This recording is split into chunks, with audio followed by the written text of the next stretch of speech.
Hey, what's up everyone? This is Silver Slayer. Thank you for tuning into this video.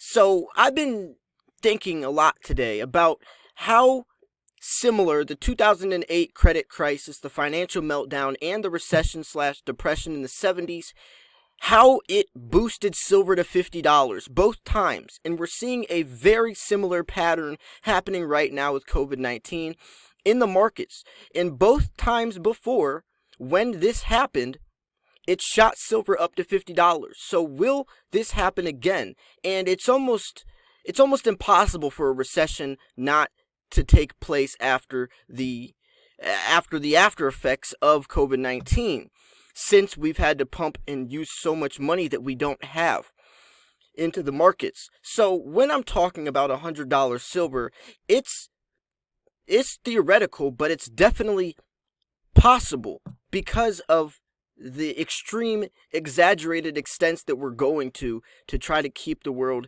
in a somewhat calm-like state, because people are running around with like a chicken with their heads cut off. So this article is going to be talking about how $100 silver would impact the coin market.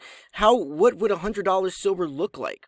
And it's very interesting. I read a little bit into this, and it's definitely sharing a lot of information that could be valuable to look like, or to share what the future would look like in precious metals and for us as an investor. So anyways, the link to this article from Coin Week will be in the description, so let's jump into it.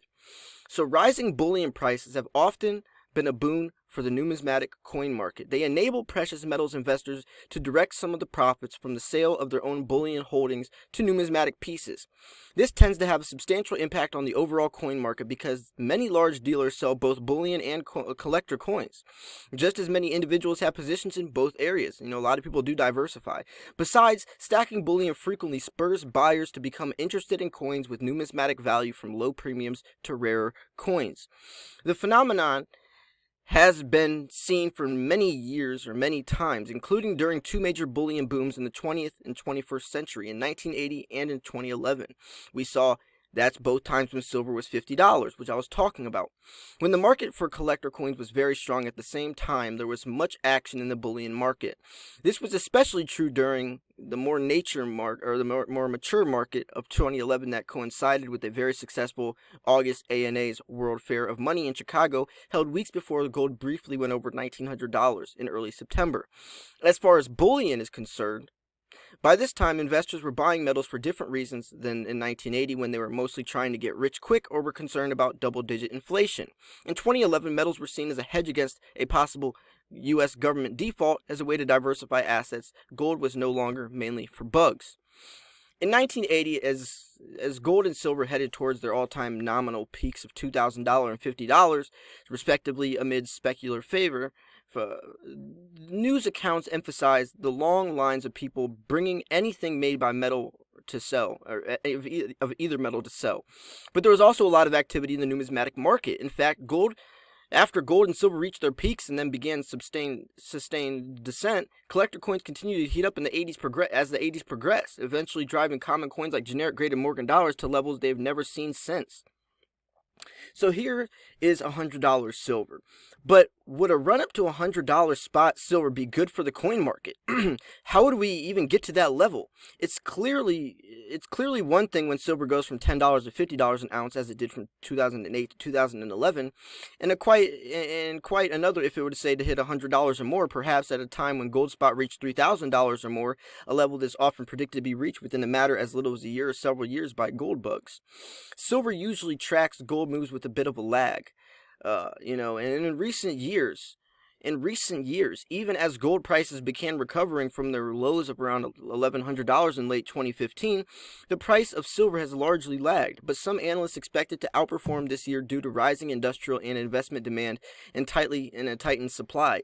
Keep in mind that based on the silver to gold ratio, silver is arguably deeply undervalued, and the prior nominal high of $50 reached in January 1980 would be $150 adjusted inflation. All reasons why some people are very bullish on silver.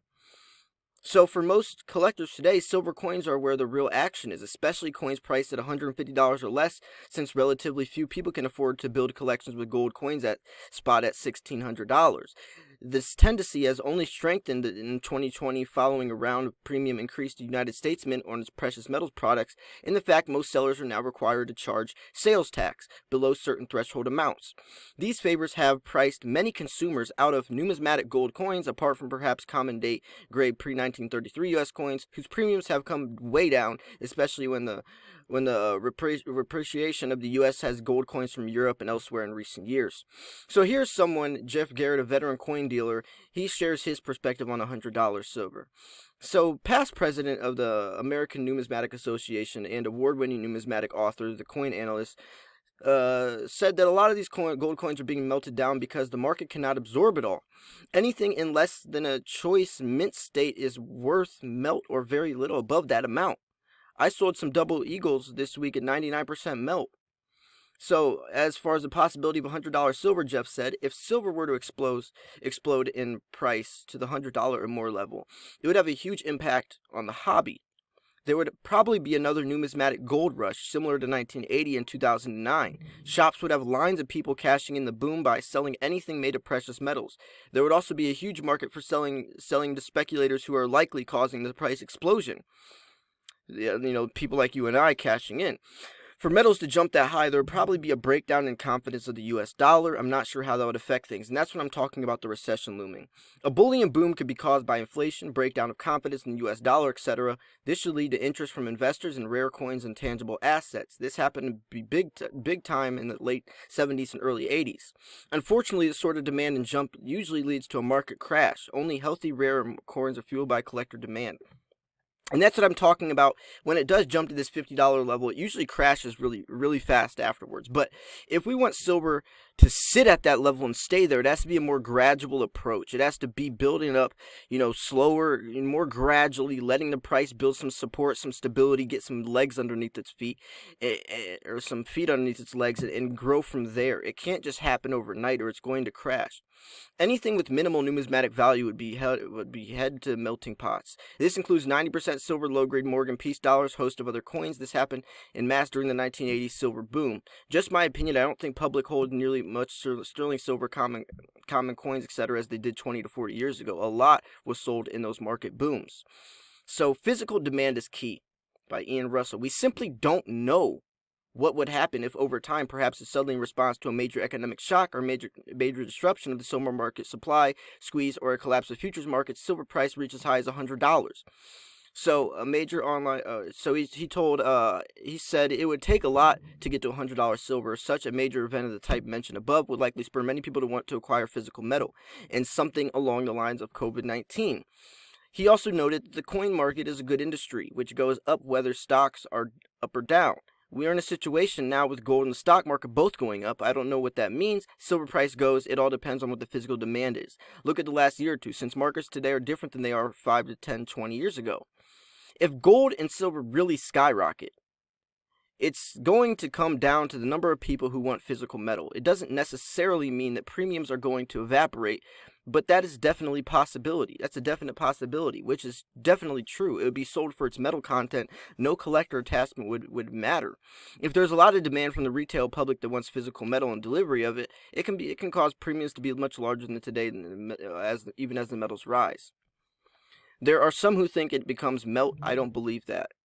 So, here's his conclusion. So, just as there is no way to predict the future price of silver, it is also hard to predict how these spot levels would impact the non-rare side of the coin market, including how they might impact silver coin premiums.